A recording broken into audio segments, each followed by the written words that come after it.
Maia Rose, thank you for joining us today for our Voices of Faith and Leadership group. Thank you for bringing some friends with you too. Yeah. And hello to our Zoom friends. I'm going to let you introduce yourself and tell us about Quakers in Wyoming. I'm a Quaker since the early 1990s when I moved to Wyoming. I was looking for a spiritual community, and the first was told about a Quaker meeting and attended. And at that first meeting, I just felt very much at home and have been involved since. The name Quaker comes from actually a negative thing. One of the judges, when he had George Fox in front of him, used it as a derogatory term, but George Fox took it as an okay term, and it has just stuck with us. The official name is the Religious Society of Friends. So when we have a meeting, a group such as this one in Lander community, it is usually titled something such as the Wyoming Friends Meeting or the Denver. There are a couple in the Denver area, so they have the, I forget what the main one is, but there's a Boulder Friends Meeting and a Colorado Springs meeting.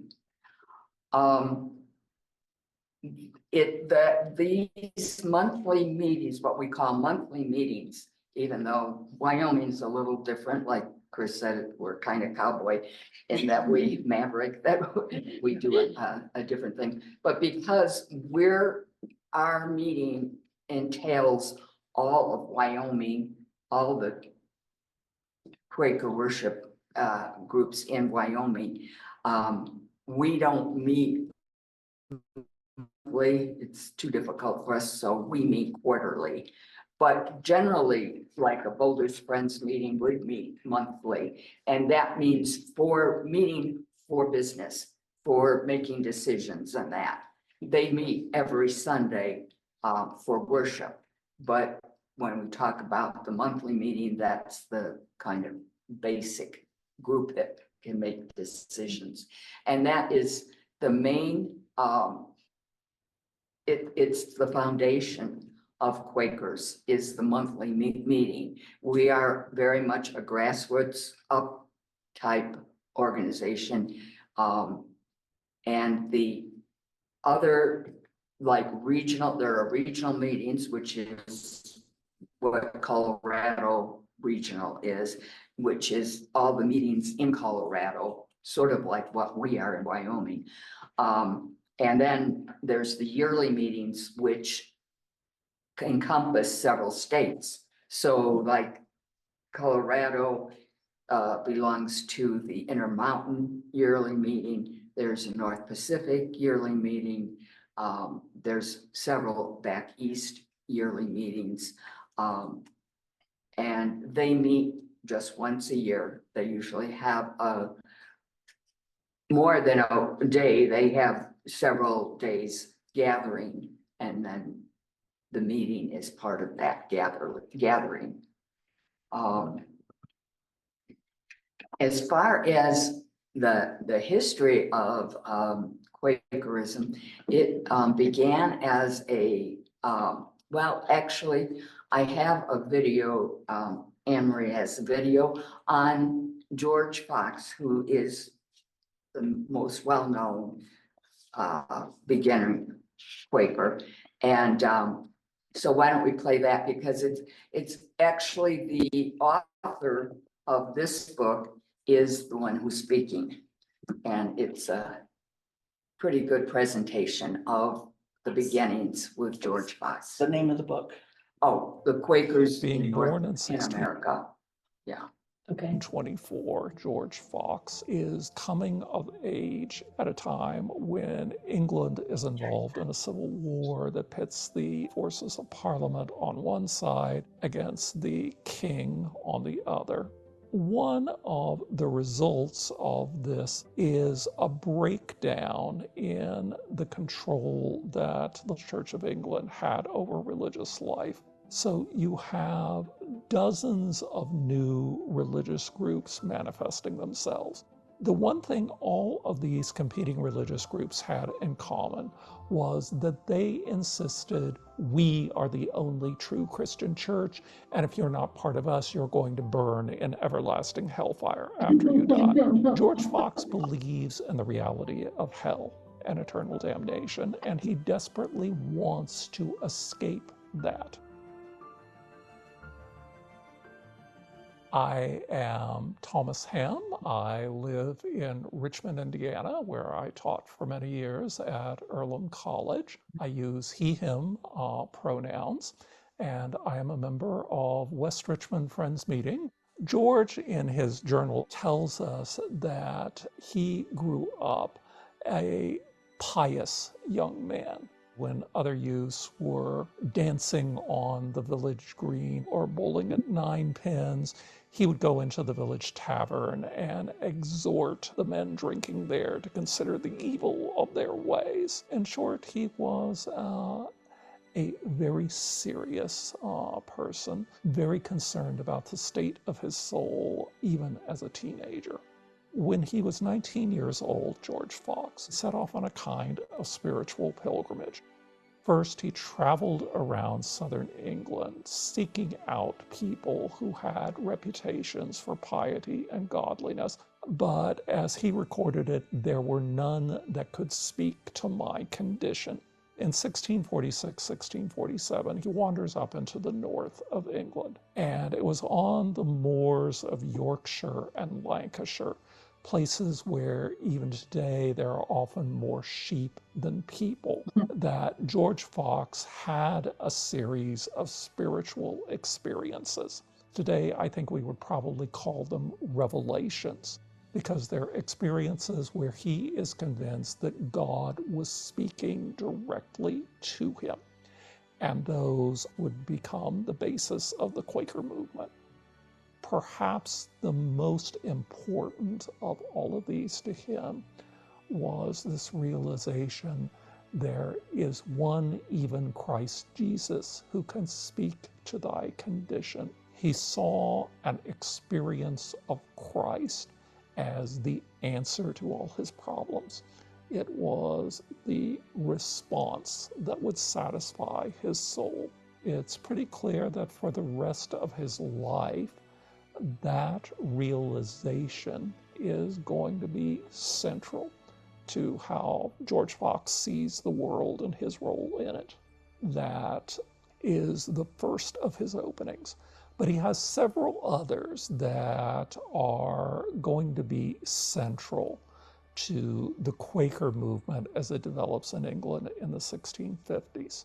One was his conviction that all people have within them a certain divine light, the light of Christ inwardly revealed. And this is true even if people have never heard of Christianity, where they've never seen a Bible. They still have that light within them, which, if it is obeyed, if people are obedient to the light that is within them, then it will lead them to lead a good life that is acceptable in the eyes of God. Another one of Fox's openings, revelation. The same spirit that inspired the writers of the various books of the Bible still inspires human beings in the 1640s. That shapes Quaker worship. Quakers gather together without any one person appointed to be the leader or pastor. There is no set of rituals to be followed, no set prayers or creeds to be recited. Instead, friends gather together, confident that if God has a message for the assembled group, God will inspire someone to speak. God can inspire anyone, literate or illiterate, young or old, both men and women. For Fox, that is fundamental. In 1652, George Fox was moved to climb Pendle Hill, which had a local reputation as a somewhat dubious place. Earlier in the century, there had been accusations that witches held their meetings there. Fox seemed to have perceived it differently. He was led of the Lord to go there. And while he was on Pendle Hill, he described having a vision of a great people to be gathered. From the 1640s onward, he will preach anywhere he can collect a group, whether it's on a village green or in a private home or in a barn or a tavern. He felt he had a message to share. But after his experience on Pendle Hill, he really seems to have a vision of his message being the basis for a movement that would be primitive Christianity revived. Some people who hear Fox were deeply moved by him. We have a number of accounts by his hearers that talk about how profoundly he moved some of them. He seemed to have a sense of what their spiritual needs were and spoke to them. For me, it is impossible to imagine Quakerism without George Fox. It would be like Buddhism without the Buddha, Islam without Muhammad. Quakerism exists because of George Fox, and I think Fox would be gratified that his message still resonates with people. Okay. Well, that gives you some information about the beginnings of Quakerism. However, these basic principles that he talked about of the inner light of revelation and equality have allowed Quakers to expand and change with the differences in different times. And in fact, it is something that we are currently dealing with right now. We had a speaker at the Intermountain Yearly Meeting who spoke about the water we swim in and was pointing out how the changes in our society have affected the low turnout in that, as I think many of you in your churches have also been experiencing, and how we need to do some experimenting with new ways of connecting with people. So our Lander community is now, that's why this is not, it needs revision because we are in the process of working at experimenting with some new forms of worship and ways of gathering. It is also the reason why throughout the period of time from George Fox till now, there have been different splits in Quakerism. So Quakerism is not just one form of belief. There are Quakers who do have ministers and do have churches and that we call pastoral type Quakers, and they have their own yearly meetings and that kind of thing. They do still basically put a lot of silent worship in their services is one thing. They still very much follow the same form of decision-making, which I'll talk about a little later. But in many other respects, they may differ quite a bit in their beliefs. A famous one as far as bringing Quakerism to America is William Penn, who actually had the Pennsylvania was given to him by, he was a noble in the English court, and the king gave him that land for Quakers.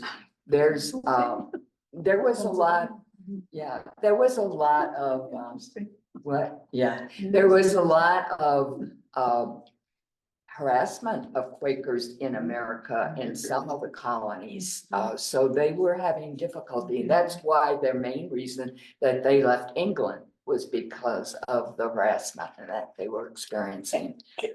Can I jump in there for a second? Yeah, sure. A lot of Quakers spent a lot of time in prison because they were actually arrested, and some people died in prison because of the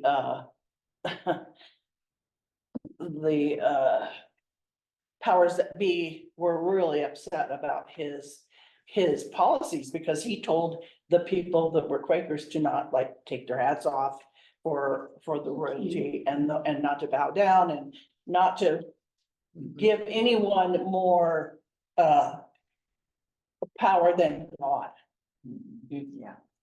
That was like the equality Right. statement that Fox, he lived it literally. He believed in living it literally.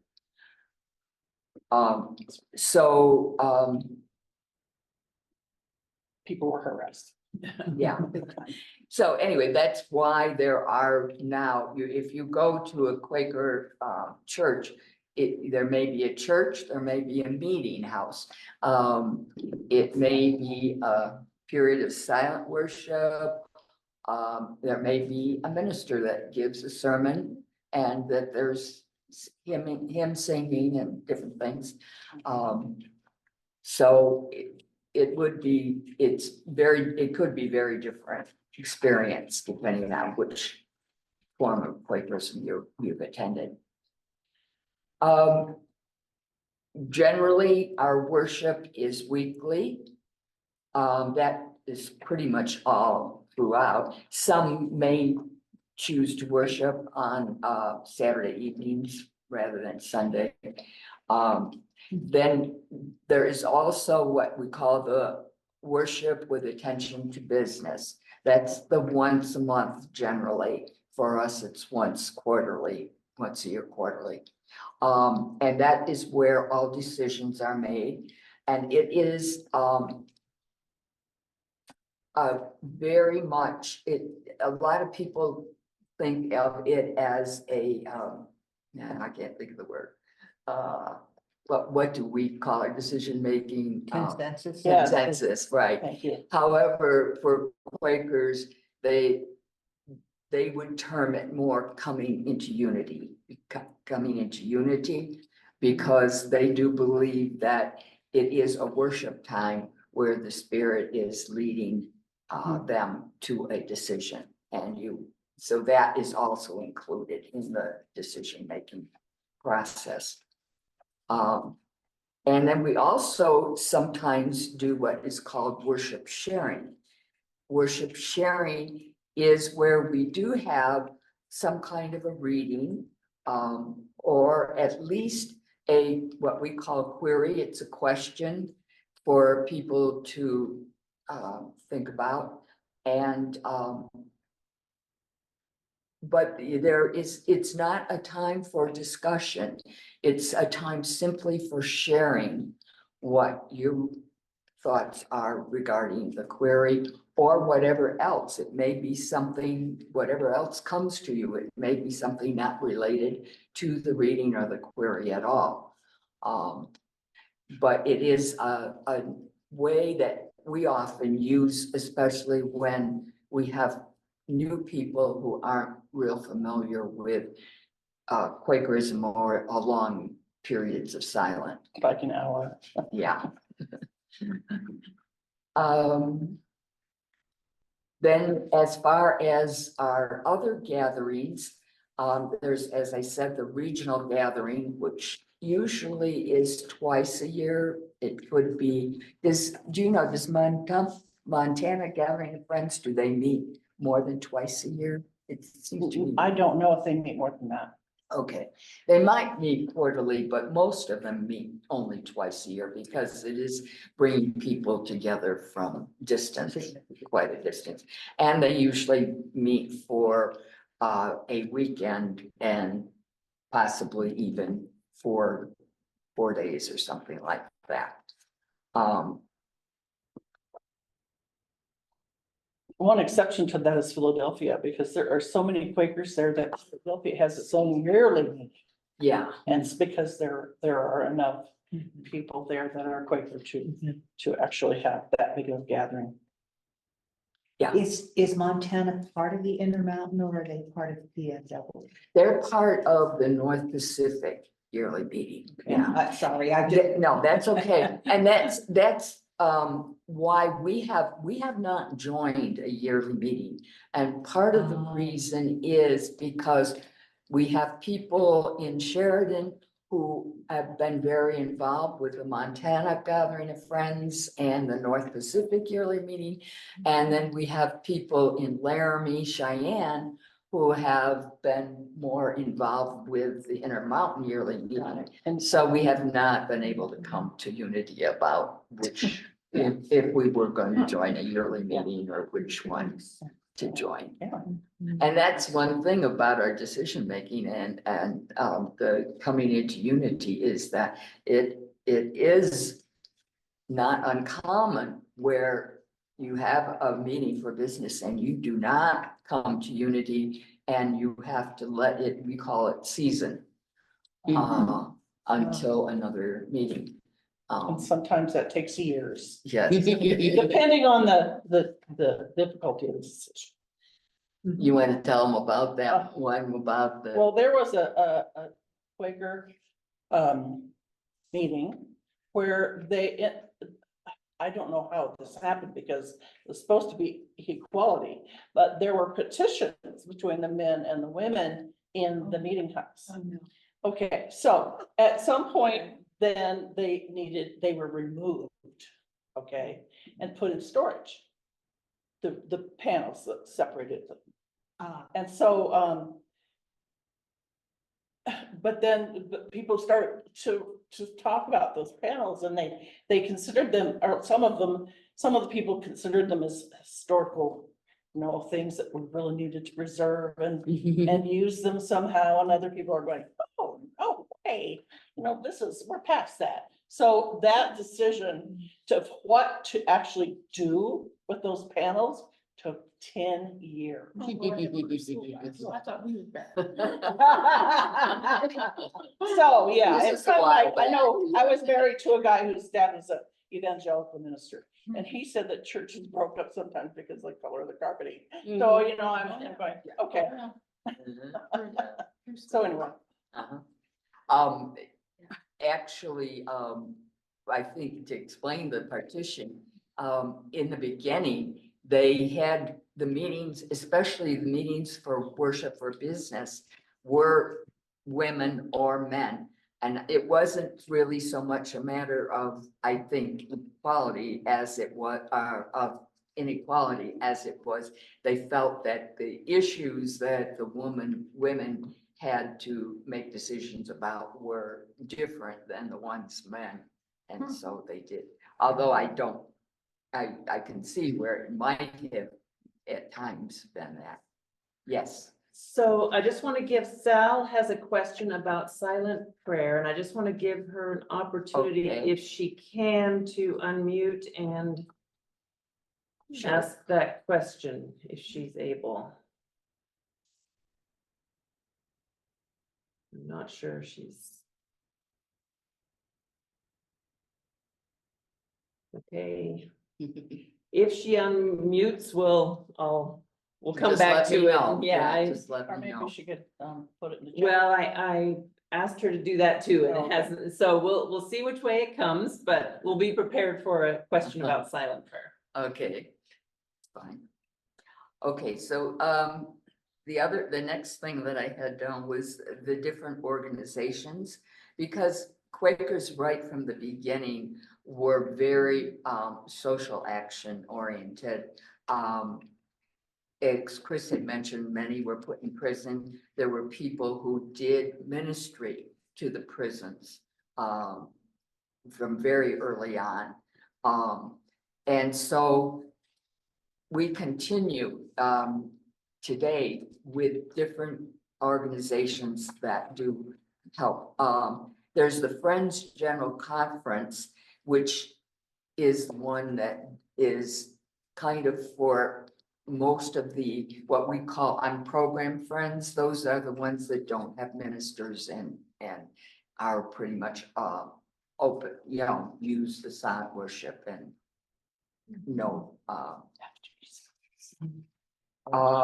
and then, they have, different outreach programs. They have a online, what's called Quaker Finder. So people, if I'm traveling and I'm wanting to go to a Quaker meeting, I can find it from Quaker Finder. If people are interested in learning more about Quakerism, they want to attend a meeting, they can look up on Quaker Finder. Is that where they have the hosting also? Because I know there were places that you could go to find a Quaker who would open their house to your staying there. That was actually a catalog. I think it may have been organized by Friends General Okay, Conference, okay. but it's not Quaker Finder, no.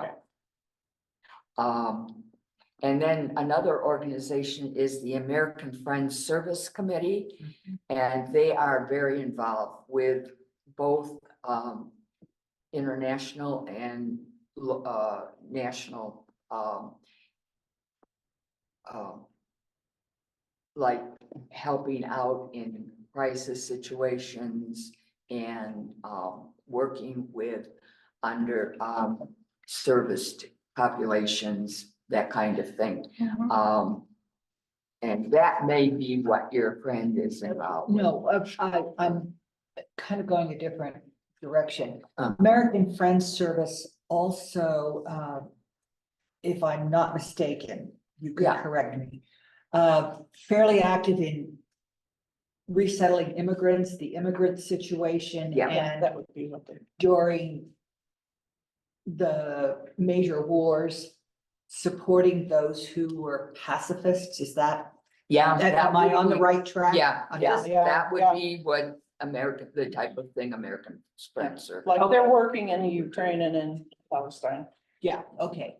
Yeah. I wanted to be sure I wasn't thinking the Yeah, wrong no, way. that's very much the case, yeah. Kind of like the Red Cross, I guess. Quaker Red Cross. Yeah, you're right. I like that. And then there's an organization that's more recent that is called Quaker Earth Care Witness, and Chris was a representative for a while to that one. Do you want to talk a little bit about it? Wow, I went to, they had yearly gatherings, and I went to 2 or 3 of those with one of our Quakers inlander who has since passed away. But I've been to Atlanta and to Vermont and to Chicago for meetings, and they're very, very environmentally conscious, and they've really worked hard to make Quakers, or help Quakers focus more on environmental issues. And it's like the Quakers have like a mission statement, and I can't recite that for you, but I got it. okay, but they got earth care included in that mission statement, which was one of those kinds of things that took a couple of years to get done. You know, there was some resistance. I don't know why. I wasn't part of it then. But they did get that as part of our mission statement, which was huge. Okay, so we do have some information in the chat. So Sal says, there are many religious traditions in the East and the West that observe silence, some for 20 minutes, some for 2 hours. But it is the silence itself that speaks. What Ron and I have discovered by combining East and West is that most newcomers would rather begin for 10 to 15 minutes than build, because the silence can be disturbing. Most of all, I know that Quakers believe in the inner light and that it is in everyone, and that may supersede justice answers. May supersede. Supersede. It says that that's what she wrote, and that may supersede justice. Maybe what she means is that's why we consider ourselves so involved in justice issues. Yeah, that maybe came out a little bit. Yeah, because we believe that there is that of God in everyone, Right. no matter who they are, no matter how nasty we might think they are. And then Liz built onto that and said, asks, what has your personal experience been in the silent meetings? Do you feel you are in constant communication with God, or is it more like you are holding space for communication which comes and goes? The second would be true for me. Okay, I can't speak for everyone. sure. Yeah, for me, it's, I work toward being in the presence, but I'm not always so. And that being in the presence doesn't always necessarily mean I'm getting some insight or anything. It may simply be a peace that I experience. I agree. Mhm. Good questions.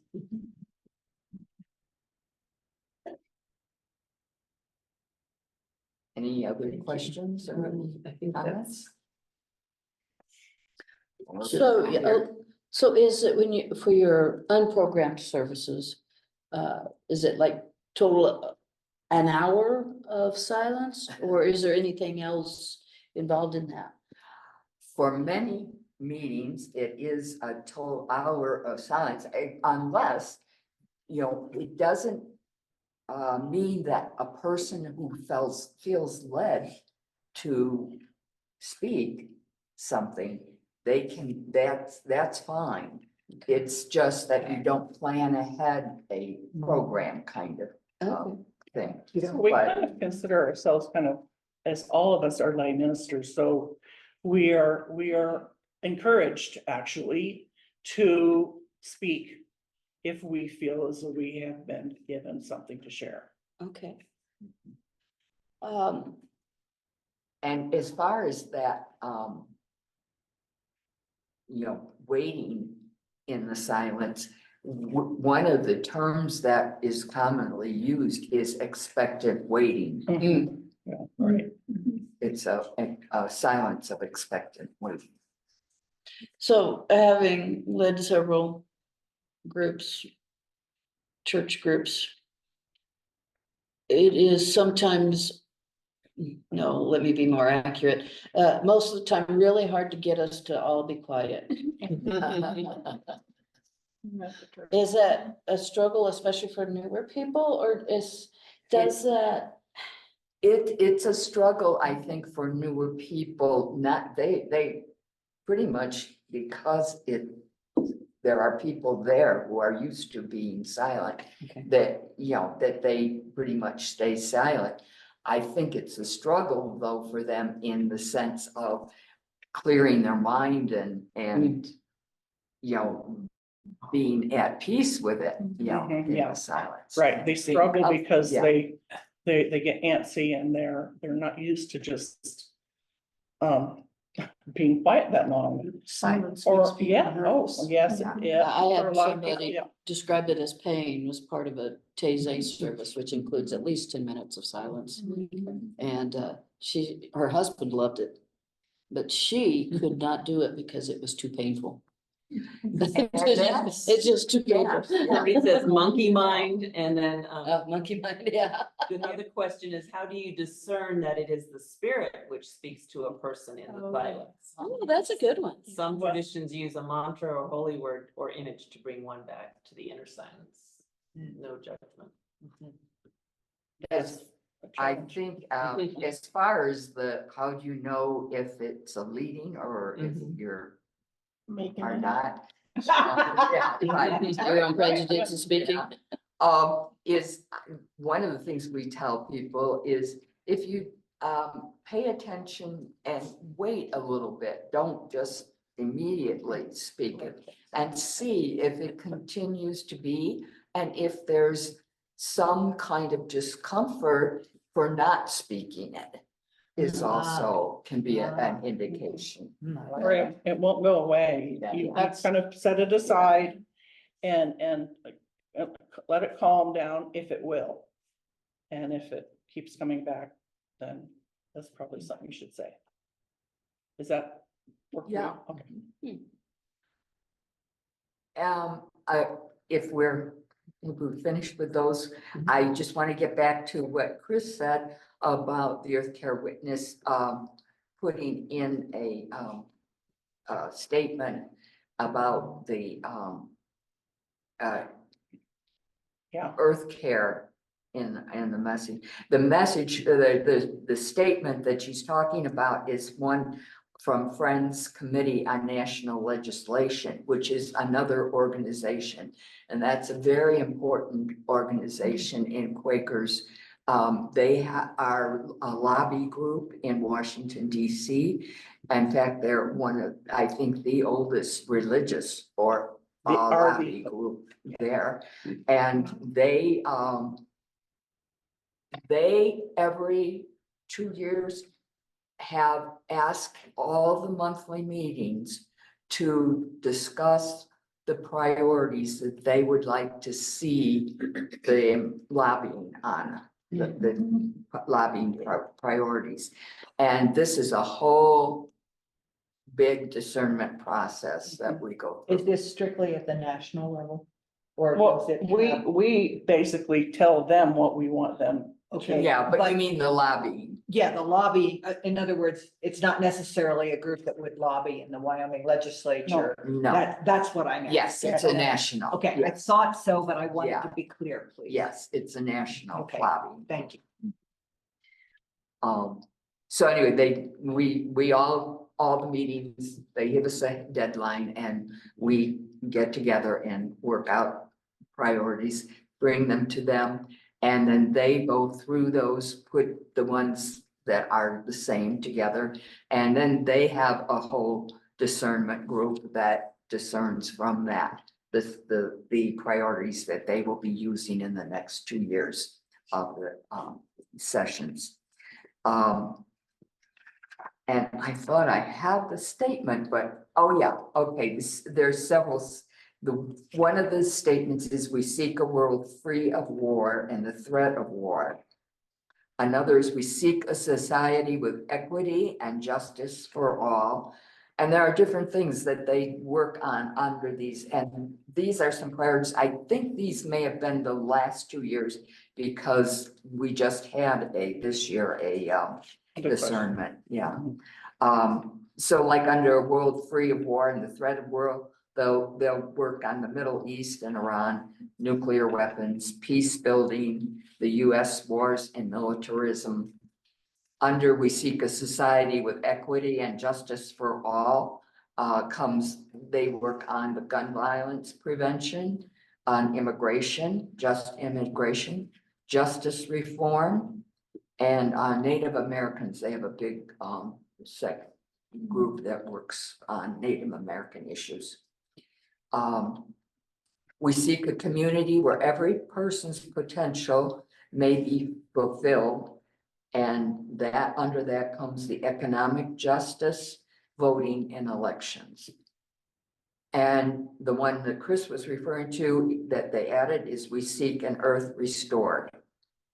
And that under that is the environment and energy especially. So those are the major organizations nationally for Quakers and they all have websites that you can go to and get more information on. Then as far as our Wyoming Friends meeting, we talked a little bit about that, but the communities that have a worship time on Sundays in Wyoming are Sheridan, Cheyenne, Laramie, Lander, and Jackson. And we have a beginning one, we have one of the people from Lander who moved to Casper and is in the process of putting together a Casper meeting also. We talked about earlier, we meet quarterly. We have decided because of our problems in winter with travel and everything, that in the winter, the 2 quarterly meetings are via Zoom. And then the spring and the fall, we meet in person at one of the communities' locations. And every 2 years, we have what we call a retreat. Right. And I'm the chair of that committee. And yeah, we found a really, really neat spot. The Methodist Church has a camp at 10 Sleep, and that's where we go. Wow. And well, we went last summer, and then this next summer we'll go again. And we have, it's only 3 full days, but it's a great get together where people can come from around we try to get as many people from around the state to come. And actually we had somebody come from Colorado too for this last summer. So that was great. Can you speak some to the social action aspect of Quakers? My understanding is historically it played a big piece in United States history, especially with slavery. The actively, the big piece of the abolitionist movement was Quaker influence. Can you speak some to that? Yeah, that was one of the videos I had last time. Okay. John Woolman is the Quaker, and the thing is that it was not originally Quakers, all Quakers. There were a lot of Quakers that originally in the States had slaves. Okay. But John Woolman was the Quaker who had the leading that was not a thing that we should be doing, and who traveled extensively and talked with different Quaker meetings and everything. Can I jump in here first? When she said leading, what that is Oh, yeah. God told him that was what he should do. And Something then he received during that silent Yeah. time. And it, or anytime Okay. during your day. Okay. But then when you feel you have a leading like that's that huge, then you take it to your meeting and you Okay. talk to them, and then lots of times they'll have a committee that sets up to help you process how you would actually go about that and if it's actually possible. And then you go with their support to do your leading. Okay. I read a book not too long ago about slavery and women having a vote, okay, in a public vote, so to speak. Okay, suffrage is I guess the right word. And what surprised me was the number of Quaker ministers who were women who traveled throughout the Northeast and down into the South and over, not quite Midwest, but into Ohio and places like that, because I don't think of there being Quaker ministers, number one. And number two, women. Now, I understand the sort of equality that each individual has the opportunity to speak. It's not that men are the only ones who are eligible to say anything. But the idea of ministers, Yeah. it was difficult for me, and the book was not very clear. It was more biographical, and so I Yeah. just was. And it's not, Yes. when you say ministers, I don't think it's exactly how you in your churches today think of ministers. They don't go through any training and special training or anything like, but anyone who was following through and a leading, whether in, even like they said at the beginning, in the meeting for worship, if there's someone that is, they talk in terms of ministering to the meeting. As a lay type.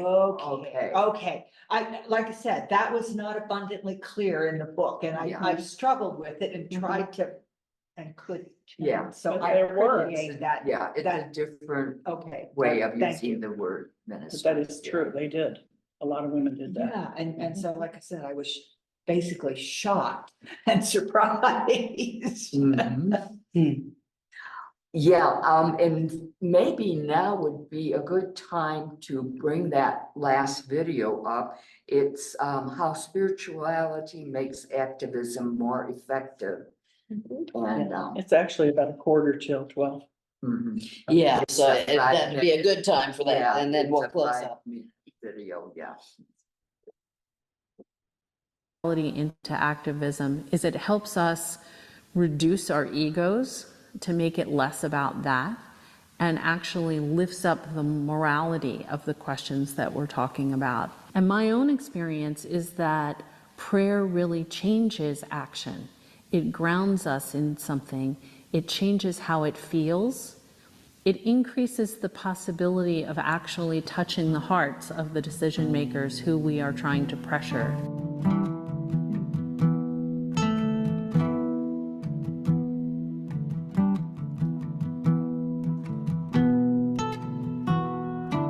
My name's Eileen Flanagan. I'm a member of Chestnut Hill Meeting in Philadelphia. And I teach online classes for people who feel called to engage in social activism and aren't sure where to begin. When the United States started bombing Afghanistan after September 11th, 2001, I went out with other friends and I stood on a street corner in silence to show my disagreement with that action. In hindsight, I realized that I needed to show up and be with other people who felt the same way about the bombings. But I felt also a great sense of despair that we weren't actually stopping them. And so part of what has changed for me is realizing that there are things that we can do that actually affect what's happening, rather than just expressing our disapproval with what's happening. There are still times when I may feel called to show up to a vigil to say I disagree with this, but it's inherently different to try to stop it. So for example, if I show up to protest the bombing of Syria or any other country, instead of doing it on my street corner, I'll encourage friends to do it in front of the Army recruiting station, or in front of the gates of the reserve unit that's being called up for that action, or even in front of the IRS to say, if you continue spending our money this way, we're going to stop paying taxes. Quakerism was born in the 17th century in a time of great political tumult. And the radical spiritual idea that Quakers brought was the idea that every person could hear God's guidance, and that following that was more important than following the customs of their day. In fact, following that guidance often meant they had to break the customs of the day, which were not in alignment with God's vision for humanity. Over the centuries, Quakers' willingness to challenge authority and challenge the norms of their society has meant that Quakers have been important parts of the abolition movement, of the Underground Railroad, of the fight for women's suffrage, of the civil rights movement.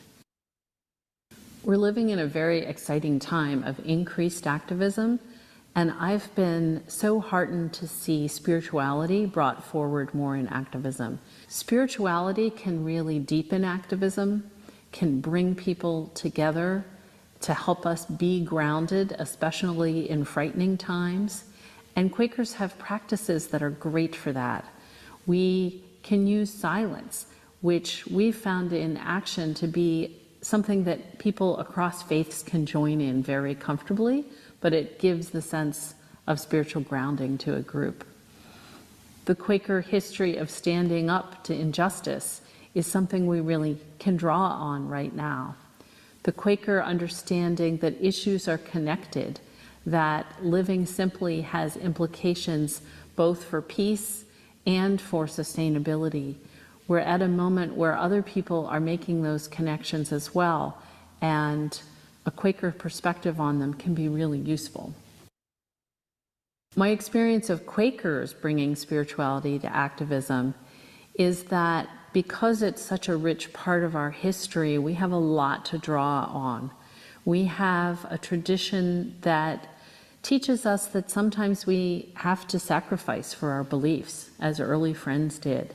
Sometimes we have to take a risk and be willing to go to jail if that is the consequence of an action we feel called to. And I think that willingness to take a risk and the willingness to have our community support us in taking those risks is a really important part of what sustains Quaker activism. All right. Well, Maya, we thank Are you you- so much. Are you finished? Yes. Oh, all right. That'd be fine. We thank you so much for sharing with us today and reminding us of the peace of Quakers, friends have held in our history and today. Okay. We say thank you. Thank you. All right. Invite about our Facebook friends, or Zoom friends. All right. I do have a question real quick.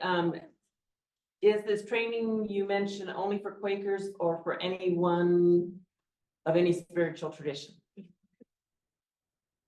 Which training are they talking about? Hers. That she trained. Oh, that she trains. Oh, I think that my understanding from what she said, it's for anyone. Yeah.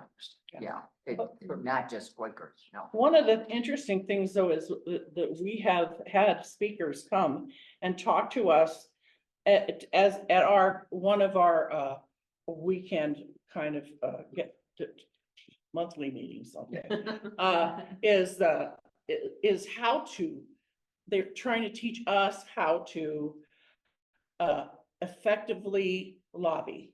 And so we can use that to go and use with our local folks, you know, and so some of the things that are really, really interesting to me anyway, are that you, see, to me, it's really obvious, but is it to be polite and not confrontational. And then to research this person you're gonna go see and see if you can come up with a commonality that you have with this person. Like maybe your grandkids go to the same school or something that you can connect that other person with, so that you can start with your humanity first, and then you tell them what your story, and to have personal stories that you can share with them about why you want them to vote a certain way. So that's quick. Well, thank you. And we can continue this conversation, but we're going to need to take a break because lunch is showing up. I hear other voices in the building. So thank you, everybody.